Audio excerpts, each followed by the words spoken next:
Chers internautes, vous qui nous suivez sur www.gms.sn, bienvenue à ce nouveau numéro de votre magazine Horizon d'hiver. Les 5 et 9 décembre prochains, la région de Ziguinchor va accueillir ce qu'on appelle le Festival international de théâtre de l'Afrique de l'Ouest. Donc c'est à sa 8e année et aujourd'hui je suis avec les organisateurs de cette manifestation et nous allons découvrir ensemble ce que c'est que le Festival international de théâtre de l'Afrique de l'Ouest, Casamance en scène, avec Madame Lucille Perrin, qui est metteur en scène, et également Monsieur Djibi Goudiaby, qui fait partie du groupe Boussana, qui est le responsable de ce groupe. Et ensemble, nous allons vous faire découvrir ce spectacle. Monsieur Goudiaby, bonsoir. Bonsoir. Voilà, vous êtes le responsable du groupe Boussana. Et le groupe Boussana, on le sait, est co-organisateur du Festival international de théâtre de l'Afrique de l'Ouest, Casamance en scène. Donc, parlez-nous un peu de ce festival. Voilà, d'abord, merci de nous avoir donné en tout cas l'opportunité de présenter le festival. Et le festival qui est FITAO. FITAO, c'est le Festival international de théâtre de l'Afrique de l'Ouest, Casamance en scène. Et qui est effectivement, comme vous le dites, à sa 8e édition. Et donc, cette 8e édition aura lieu du 3 au 9 décembre. Et quand même, c'est une édition vraiment spéciale, étant donné que pour presque la première fois, nous allons accueillir quand même des compagnies qui vont venir du Burkina, de la Côte d'Ivoire, du Bénin, de la France, avec des metteurs en scène qui sont venus de l'autre côté. Et je pense que ça marque un peu, disons, l'événement et ça le rehausse en fait, en quelque sorte. Voilà, donc du 3 au 9 décembre, Ziguinchor va vibrer théâtre. Ziguinchor va vibrer vraiment théâtre professionnel parce qu'on ne le voit pas souvent. Les gens ont tendance peut-être à considérer le théâtre comme ici, comme le théâtre qu'on voit sur le plateau, sur les écrans télé. Mais là, c'est le théâtre qui se vit. On voit des gens, des comédiens sur scène qui essaient d'émettre un peu, disons, des émotions. Et ça, je pense que ce sont des émotions qu'ils vont partager avec le public de Ziguinchor, avec les populations de Ziguinchor. Voilà, vous l'avez dit tout à l'heure, la perception du théâtre n'est pas la même. Quelles sont les difficultés que vous avez rencontrées? Parce que regrouper tout ce monde à Ziguinchor, ça ne doit pas être facile. Donc, quelles sont les difficultés que vous rencontrez dans l'organisation de ce festival? Voilà, peut-être qu'avant de parler des difficultés, ça me permet juste de continuer un petit peu la présentation. Peut-être que ça vous permettra de vous faire une idée par rapport à ce que nous faisons en général et pourquoi on a organisé ce festival-là. Donc, effectivement, nous sommes à la 8e édition. Et le pourquoi un festival de théâtre à Ziguinchor, d'abord nous sommes des comédiens et nous sommes des comédiens qui montons des créations ici à Ziguinchor, des créations que nous tournons ici à Ziguinchor, mais aussi que nous tournons au Sénégal mais aussi que nous tournons ailleurs. Et donc de presque 2000 à 2007, on a tourné un spectacle intitulé Allah n'est pas obligé, et qui parle de la problématique des enfants soldats et qui a été écrit par un auteur africain ivoirien contemporain du nom de Amadou Kourouma. Donc on l'a tourné, mais vraiment ce qui nous a permis d'abord de le présenter ici, mais aussi de le présenter ailleurs, notamment en France, en Suisse, en Europe en général, où nous avons eu l'occasion de partager un peu, disons, ces émotions dont je parlais tout à l'heure avec le public européen, ce qui est un public c'est différent. Voilà, le public différent. Donc nous qui étions là à Ziguinchor avec notre propre public qui a sa façon de réagir, on arrive en Europe avec un public qui est différent du nôtre, qui a sa façon aussi de réagir et ça nous a beaucoup inspiré. Donc à travers ces tournées, ça nous a donné l'opportunité de participer dans des grands festivals, notamment par exemple le Festival d'Avignon, qui est un des plus grands festivals d'Europe qui accueille des centaines et des centaines de spectacles par jour, voire même dans l'année, pendant 23 jours, parce que le plus souvent c'est 23 jours, c'est des milliers de représentations par jour. Vous imaginez ce que ça peut constituer comme événement, comme ambiance, comme effervescence. Voilà, donc on a participé à ce festival-là, on a vu comment ça a marqué, l'impact que ça a donné un peu, disons, au niveau de la ville d'Avignon. Et je me rappelle en 2001, il y avait la grève des intermittents. et il n'y avait pas d'événement, il n'y avait pas de spectacle. Mais tellement qu'il y avait un manque à gagner, que la ville d'Avignon était obligée d'indemniser les restaurateurs, d'indemniser les hôteliers, d'indemniser les commerçants. Juste pour vous dire que la culture peut être un levier économique, peut avoir un impact dans la vie économique des populations. Voilà. Donc nous aussi, on s'est dit, on est parti, on a quitté Ziguinchor, on est parti, on a vu ce qui se passe là-bas, on est revenu. Et on s'est inspiré un peu, disons, de ces événements pareils, notamment le Festival d'Avignon, mais aussi la fête de l'humour de Paris, qui est aussi un événement pareil, un événement qui reçoit des ténors de la musique africaine, hein, des ténors de la musique mondiale. Et nous, on s'est inspiré de ça. On est rentré, on s'est dit la première des choses à faire, nous allons organiser un festival de théâtre. Pas de musique, pas de la danse, pas du cinéma, mais un festival de théâtre. Et donc, on a commencé tout petit, parce qu'il faut aller tout petit, en sachant que pour organiser des événements de ce genre, il faut d'abord que nous puissions mettre la main dans la poche, parce que puisqu'ils ne nous connaissent pas, ils ne vont pas soutenir parce qu'ils ne connaissent pas. Donc, c'est comme ça qu'on a démarré avec nos moyens de bord, avec nos propres moyens, en commençant par inviter des amis que nous connaissons, des amis par-ci par-là, des amis africains, certains Européens qui nous disent oui, si vous prenez les billets d'avion, on peut venir jouer gratuitement. Et c'est comme ça que le festival a grandi. Et aujourd'hui, nous sommes à la 8e édition. Une édition, comme je le disais tantôt, spéciale, parce que nous allons accueillir au moins 4 compagnies africaines, des compagnies européennes, des metteurs en scène de renommée internationale. Lucille, d'où la venue de cette metteuse en scène qui a quand même une renommée internationale, qui a des prix en Europe, qui a accepté de venir prendre part à cette édition spéciale. Parce que pour nous, c'est une édition spéciale. Elle est venue pendant 1 mois pour travailler, et je pense que vous aurez l'occasion de lui poser des questions directement. Elle va vous commanderez vous dire exactement pourquoi elle est venue, dans quel cadre elle travaille et les résultats escomptés. Nous, l'objectif en général, et je vais terminer, l'objectif, peut-être après pour rebondir sur d'autres questions, l'objectif en général, c'est de faire de sorte que des metteurs en scène de renommée internationale puissent venir à Ziguinchor, monter des créations ici à Ziguinchor, avec des comédiens à Ziguinchor, pour qu'ils puissent après faire des tournées internationales. La tournée qu'elle va vous faire, le spectacle que vous allez voir, les jours à venir, c'est des comédiens de Ziguinchor qui auront l'opportunité de tourner ces créations-là, même jusqu'en Europe. Vous voyez que déjà tout de suite, à partir de ça, c'est la vie de l'artiste en tant que tel qui est posée en quelque sorte, pour que les artistes puissent avoir un statut, puissent quand même vivre de leur art, ce qui n'est pas évident. Maintenant, on va revenir sur les difficultés.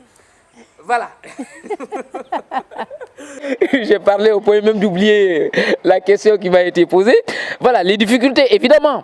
Voilà, d'abord, vous savez que nous sommes à Ziguinchor, et pour arriver à Ziguinchor, il faut traverser un pays, la Gambie. Donc il faut traverser une frontière pour arriver à Ziguinchor. Donc il faut traverser, ce qui n'est pas évident. Donc voilà les difficultés déjà tout de suite que nous rencontrons. Nous rencontrons énormément de difficultés, parce que pour organiser un événement de ce genre, déjà pour faire venir des artistes, il faut des billets d'avion, il faut les loger à l'hôtel, il faut qu'ils mangent, il faut qu'ils aient des cachets. Parce que nous, on va pas. Au début, certes, on a marché peut-être comme ça, parce que c'est des amis qui venaient pour après y jouer, il n'y avait pas de cachet au début. Mais après, il ne faut pas que ça s'arrête là, quoi. Il faudrait au moins que ces artistes-là puissent venir, qu'on assure les billets d'avion, qu'on assure l'hébergement, qu'on assure la restauration, mais aussi que chaque comédien puisse avoir quand même un cachet. Ça, c'est important pour nous. Parce que c'est ça qui fait vivre un peu, disons, qui fait marcher un peu, disons, la roue, la boule, autant pour moi.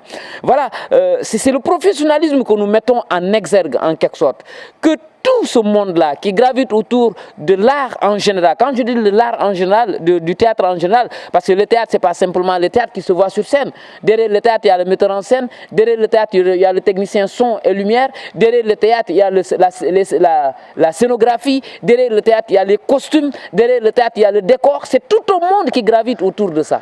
Voilà, pour nous, c'est de faire fonctionner tout ce monde-là qui gravite autour de ça, pour qu'au moins, qu'à Ziguinchor, et au-delà du Ziguinchor, le Sénégal, et au-delà du Sénégal, l'Ouest africain, hein, qui puisse un peu, disons, faire de sorte que ce théâtre-là puisse au moins rayonner à travers le monde entier. Les difficultés, oui, c'est des difficultés d'argent. Il faut oser le dire. Là, on a des difficultés énormément, parce que Pour nous, c'est important que nous puissions l'organiser. Mais c'est des difficultés que nous rencontrons parce que les institutions malheureusement ou heureusement, mais je crois que je le dirais heureusement, les institutions internationales ont donné, je ne vais pas citer parce qu'on est dans un, voilà, je le comprends, ils ont donné de l'argent, ils ont soutenu les compagnies européennes qui viennent, ils vont prendre en charge les billets d'avion de ces artistes-là, mais que les billets d'avion. C'est à nous de se débrouiller pour payer les cachets, c'est à nous de se débrouiller pour payer, assurer la restauration et l'hébergement. Et ça, c'est pas évident. Vous logez quelqu'un à l'hôtel, ne serait-ce que pour une journée, il faut payer 40 000. Je pense que vous le savez tous. Je le sais, je pense qu'on va revenir tout à l'heure sur ça. Voilà. On va directement passer à Lucille. Tout à l'heure, il l'a dit, derrière la pièce de théâtre et tout, il y a un metteur en scène et tout. Et vous êtes metteuse en scène, si je comprends bien. Oui, exactement. Et cette année, vous avez décidé de venir travailler avec le Festival Inter. Qu'est-ce qui vous a attiré? Qu'est-ce qui vous a intéressé vraiment pour venir travailler avec le festival?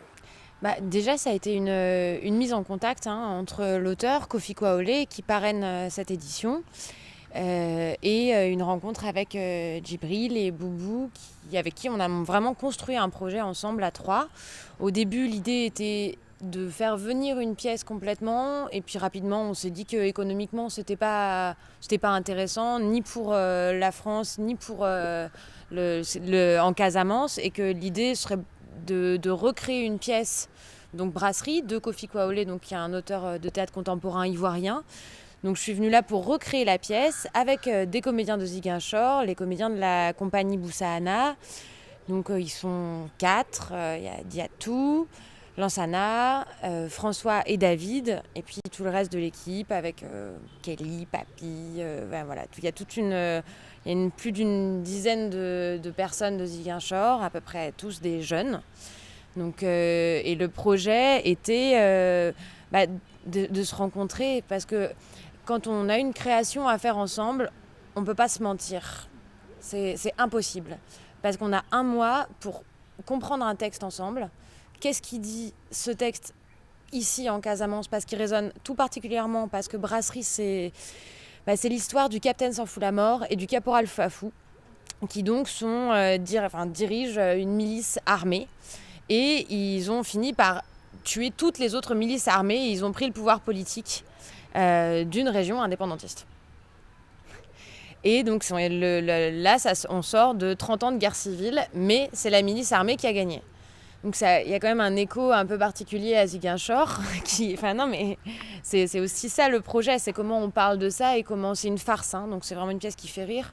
Donc comment on parle de ça, comment on peut aussi créer un discours citoyen autour de ça et désenclaver un peu la parole politique, parce que finalement on n'en parle pas dans le quotidien, mais c'est là. Et donc ils prennent d'assaut cette brasserie, parce qu'ils ont bien compris que s'ils vendaient de la bière, ils pourraient s'en mettre plein les poches et partir à Las Vegas. Et donc ils arrivent, ils torturent l'ouvrier qui s'appelle Schwanchen. Alors vous saurez si vous venez voir la pièce ce que ça veut dire en allemand. Et Schwanchen leur dit mais non, c'est pas moi qui ai la recette de la bière, c'est Magie Blanche, l'ancienne directrice de la brasserie, qui est allemande, qui est enceinte de moi et qui maintenant est meneuse de revue au Moulin Rouge de Paris. Et donc Magie Blanche arrive magiquement et c'est toutes les tractations pour remettre en marche cette brasserie du coup qu'on a construit avec les capsules des bières bues par les habitants de Ziguinchor. Voilà, comme vous l'avez dit tout à l'heure, c'est pas une pièce, c'est une pièce importée. Donc c'est une pièce jouée. Qu'on a créée en France, mais qu'on recrée. C'est vraiment, donc comment les artistes intègrent vraiment, puisque ce n'est pas une pièce africaine, c'est une pièce africaine, mais qu'on a créée en France et qu'on veut recréer ici. Comment les artistes intègrent vraiment la pièce? Est-ce qu'ils s'approprient réellement l'idée de la pièce? Ah oui, très vite. Ça, moi j'étais bluffée, enfin vraiment, non mais je suis arrivée, on a fait une première lecture, le lendemain, moi j'ai une méthode un peu radicale, vous savez pas votre texte, c'est pas grave, tout le monde au plateau. Et on a fait la mise en place en 2 jours des déplacements sans les textes et je leur ai dit voilà, vous devez savoir ce que vous jouez et j'ai été vraiment très impressionnée. Le niveau de jeu des comédiens ici est très très bon.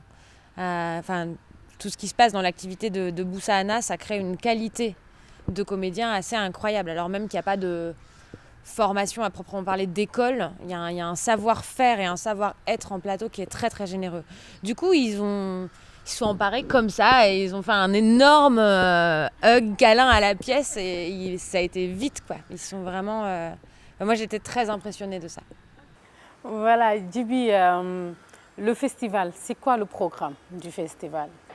Voilà, donc le programme du festival, d'abord nous démarrons le 3 par une parade qui va démarrer de la place de Gao jusqu'à l'aumônerie de Néma.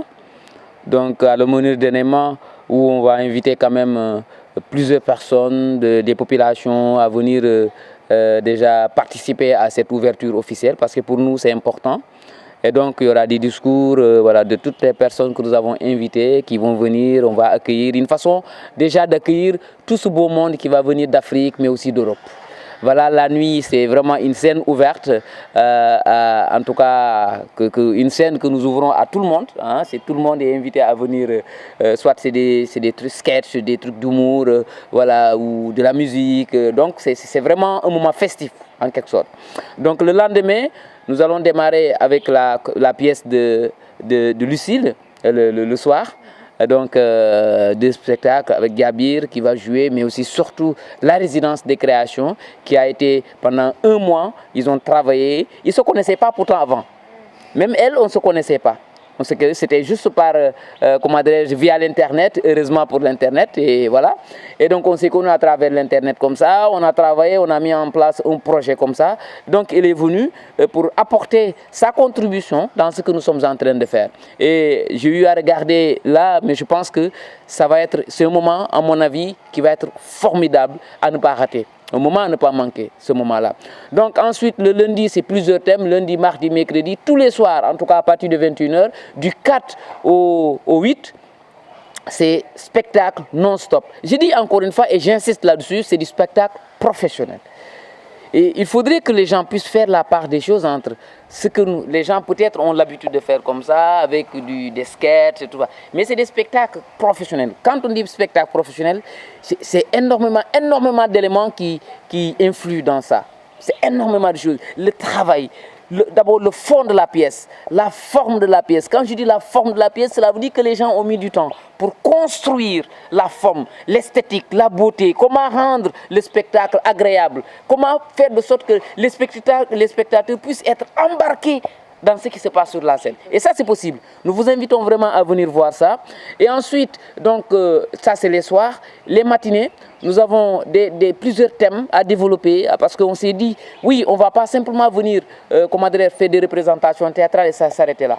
Pour nous, ce qui est intéressant, c'est de créer une plateforme de rencontre entre les structures étatiques, entre les structures privées, entre les populations, avec tout ce monde-là, pour qu'au moins que nous puissions discuter des questions liées en tout cas soit à la culture ou à la vie des populations en tant que telles. Donc le premier thème qui va être animé par M. Ousmane Diakhaté, qui est professeur de lettres à l'université Cheikh Anta Diop. Il est l'ancien directeur de Sorano. Ça s'appelle le théâtre comme outil pédagogique. Vous savez qu'un spectacle de théâtre, ça peut être adapté d'un roman. Un spectacle de théâtre, ça peut être adapté de la vie quotidienne des populations. Donc pour nous, il va venir pour vous parler de comment faire une adaptation. En tout cas, tout ce qui gravite autour de ça. Donc c'est pourquoi je pense que c'est important, d'où l'intérêt de rencontrer les étudiants de l'université de Ziguinchor, les étudiants de l'ISM, les étudiants en tout cas, toutes les écoles, en tout cas, qui sont dans la ville de Ziguinchor. On les a invités à venir partager un peu, disons, ce moment-là avec nous. Et certains participent à la création. Effectivement, exactement. Donc ensuite, le deuxième thème, c'est la culture comme levier économique et touristique. Tout à l'heure, je vous avais cité l'exemple d'Avignon, le festival d'Avignon. Pendant 23 jours, les gens viennent pour vivre. Tu vois? Ensuite, le festival de la fête de l'humain de Paris, hein, aussi, où ce sont des moments forts.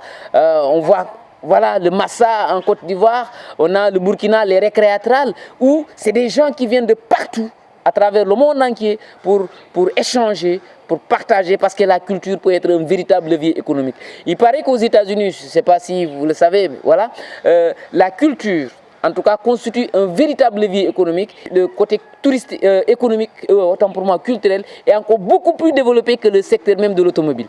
Il paraît, je ne sais pas si c'est vérifié. Donc, cela veut dire que la culture peut être vraiment un levier si c'est bien organisé, si les gens acceptent d'investir, parce que c'est une question d'investissement qui se pose. Si les gens acceptent d'investir, d'abord en commençant par la formation d'abord de ceux-là qui interviennent dans le domaine culturel, je pense que demain, ça peut nous rapporter énormément de choses.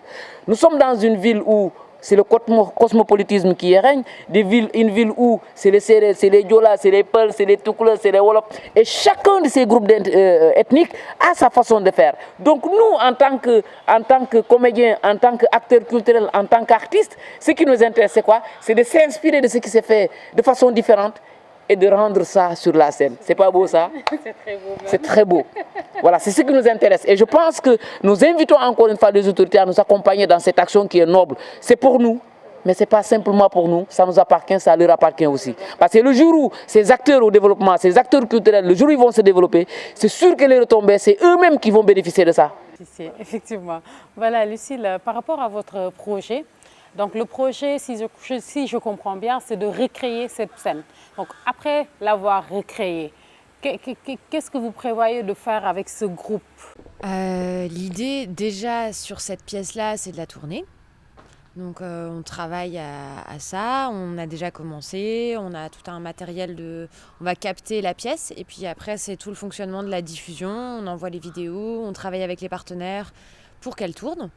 Donc on a des pistes, on dit rien et on touche du bois, mais il y a des chances que tout se passe très bien et qu'on arrive à la tourner en Europe, ce serait bien. Mais moi j'aimerais beaucoup aussi qu'on aille dans d'autres régions du Sud, mais oui, Sénégal, Gambie, Afrique de l'Ouest, ça c'est vraiment l'ambition première. Mais pourquoi pas aller créer des échanges avec le Brésil, avec la Chine, d'essayer de changer aussi les modalités relationnelles qui sont toujours nord-sud et d'essayer d'aller voir avec comment on peut créer des partenariats avec des pays qui se développent et qui font du théâtre magnifique et comment on peut croiser ensemble aussi. Donc l'ambition, elle serait là. Après, c'est une pièce qui fonctionne assez bien avec les publics parce que c'est très drôle, qui est assez légère. Donc j'ai plutôt bon espoir pour qu'on arrive à la tourner. Après, donc ça, c'est le début. C'était une rencontre. C'était vraiment une rencontre. Moi, s'il n'y avait pas eu ça, je crois que je ne serais pas venue en Afrique avant des années. C'était pas la région où spontanément j'aurais eu envie de venir. Et finalement, c'était un vrai coup de cœur. Donc l'idée, on commence à discuter pour revenir sur des résidences peut-être plus longues, continuer à travailler avec un système de formation au cœur de la création théâtrale, donc de former des gens, mais en même temps qu'on fait de la création. Je crois que Djibril et moi, là-dessus, on s'est vraiment retrouvés sur le fait que pour apprendre, il fallait faire. Donc de continuer à essayer de mettre ça en œuvre, en travaillant en partenariat avec l'université, essayer de développer vraiment ça, pour arriver peut-être à des résidences plus longues et à des échanges qui peuvent aboutir sur des créations où on écrit tous ensemble les textes, etc., etc. Voir comment on peut arriver à ça. Voilà, j'en dis pas trop parce qu'on sait jamais, je suis un peu superstitieuse, mais l'idée c'est que c'est le début d'une histoire. Et on espère que ça va aller, Inch'Allah. Voilà, Djibi, votre message pour nos chers internautes. Voilà, d'abord de parler de la dernière journée. De la dernière activité, ça s'appelle un spectacle son et lumière. Donc c'est une vidéo que nous tournons à partir de Dakar jusqu'à Ziguinchor. Et donc vidéo mélange de vidéos à la fois théâtre, à la fois chorégraphique, voilà, donc son, lumière, musique. Donc on pense que ça peut être quelque chose d'intéressant. Voilà, et nous avons préféré vraiment terminer le festival comme ça, en beauté et en apothéose, on l'espère. Donc c'est pour cette raison que nous invitons vraiment tout ce beau monde-là, toute cette population-là, de venir nous accompagner. On doit cheminer ensemble. Il ne s'agit pas simplement de former des comédiens sur scène, mais aussi, à côté de cette formation des comédiens sur scène, nous sommes en train de former le public qui vient voir ces spectacles-là. Ça, c'est fondamental. Que les comédiens qui viennent voir, le public qui vient voir, qu'on ne lève pas simplement la main, on rit. Non. On vient pour analyser un spectacle, réfléchir, cogiter, parce que derrière tout ça, c'est toutes des interrogations qui sont posées au public, c'est toutes des interrogations qui sont posées à la société. Donc ce n'est pas à nous de répondre à ça, nous vous posons les questions, c'est à la population de répondre à ces questions-là. Voilà, donc c'est pour cette raison que nous invitons vraiment tous à venir. Et ensuite, pour terminer, de vous dire merci beaucoup parce que vous participez un peu, disons, à promouvoir ce que nous faisons. Pour voir un spectacle de théâtre, il faut un public, mais il faut aussi les médias. Voilà, donc vous faites partie de cela qui contribue un peu, disons, à la promotion de ce que nous faisons. Merci.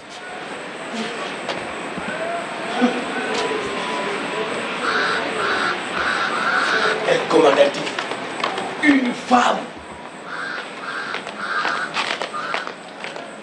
Ok, donc là c'est comme si tu avais le moment de la danse. Voilà. Ok, on y va. Il m'a dit une faillite à la classe commune. Vas-y, suivi de Gaëtan Magie Blanche. Alors, Plus grand, plus grand. alors, qu'est-ce qu'elle a encore fait, Magie Blanche? Qu'est-ce que j'ai encore volé, pillé, spolié? Allez, montre-le-moi. Montre-le-moi que je demande pardon. J'ai un spectacle qui m'attend. Qu'est-ce que j'ai encore réduit en esclavage? Qu'est-ce que j'ai encore colonisé? Et qu'est-ce que j'ai encore mal décolonisé? J'accepte d'avance de me livrer à n'importe quelle expiation. Mais faites vite, j'ai un spectacle qui m'attend. Vasrati Vidagatan Magie Blanche. Le trou de la couche de jaune. Les oiseaux m'ajoutaient. Les bébés avec tout, je dis bien, tout. J'accepte de me livrer à n'importe quelle expiation. Mais faites vite, j'ai un spectacle qui m'attend. Qu'est-ce qu'elle est belle, n'exagérons rien. Alors, Chouanchan, Et là vous avancez d'un pas. où est-il ce fameux commando de guerriers sans pitié buveurs de sang? Mais ce sont les deux là, madame, devant vous. Ces deux-là? Faites peur, mais faites peur beaucoup plus. Ben, ils ne sont que deux. Mais nous sommes très méchants. Et c'est vous deux qui avez écrabouillé sous vos talons. Avance-toi vers eux. Avance-toi un peu. Et c'est vous deux qui avez écrabouillé sous vos talons toutes les milices du pays. Oui, c'est nous. Mais ce n'est pas nous seuls. Ce n'est pas nous seuls. On était 13 au commencement. Ouais, commencez à décoller. Ouais. Des vrais gars. Des gars qu'on a vu tomber à côté de nous. Des gars qui sont morts dans nos bras. Mais on a gagné. C'est pour eux qu'il fallait à tout prix gagner. Pour eux et pour la patrie. Et aussi en ce jour solennel, Ouais, mais tiens-toi le ventre, quoi, aussi. Ouais, voilà. hommage soit rendu à nos frères d'armes tombés au champ d'honneur pour que vive la mère patrie. Et mes classes gros cœur, Mort au combat pour la patrie. première classe sans pitié, Mort au combat pour la patrie. caporal Terminator, Mort au combat pour la patrie. caporal Fais Abolé, monter encore les émotions, capitaine.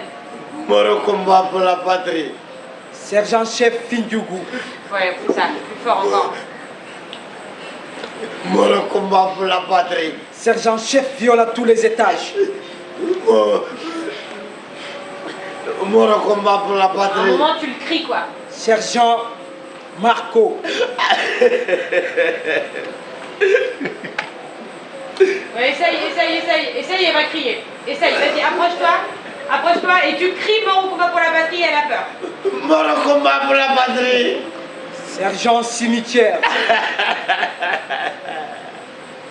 Mort au combat pour la patrie. Réessaye, il va recrier. Vas-y, réessaye de t'avancer encore. Toi, t'es pas pris par l'émotion, c'est plutôt le truc très solennel, tu vois, et tu rajoutes un grain de voix comme les politiciens qui en rajoutent toujours des caisses, quoi. C'est ça. Reprends au dernier, tu nous en refais un. Ou deux, si tu veux.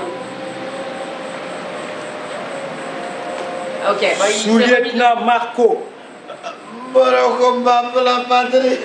sous-lieutenant Findjougou, Va te cacher derrière l'enseignant,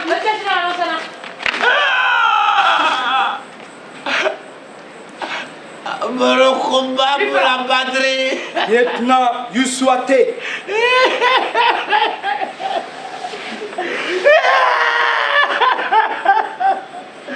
Mort au combat pour la patrie.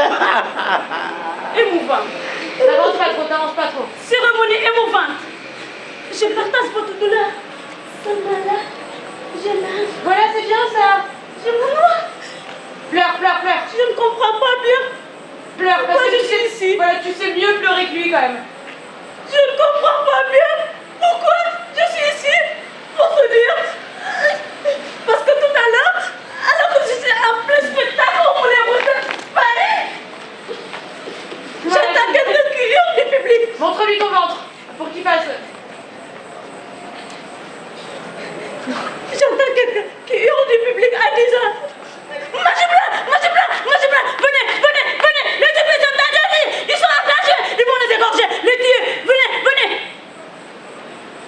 De suite.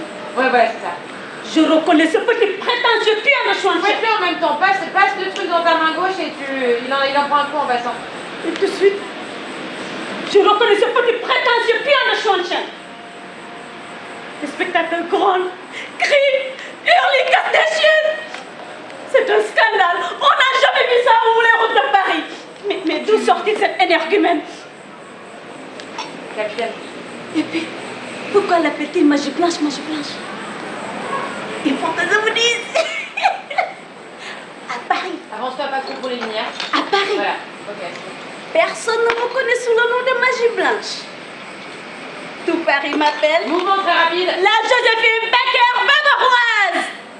Et là, Applaudis.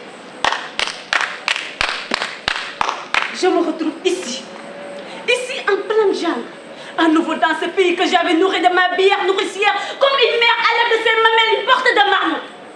Et pleure. Et que j'avais été obligée de fuir au moment où les machettes aiguisées étincelaient à la lumière du soleil. Ouais. Je suis partie.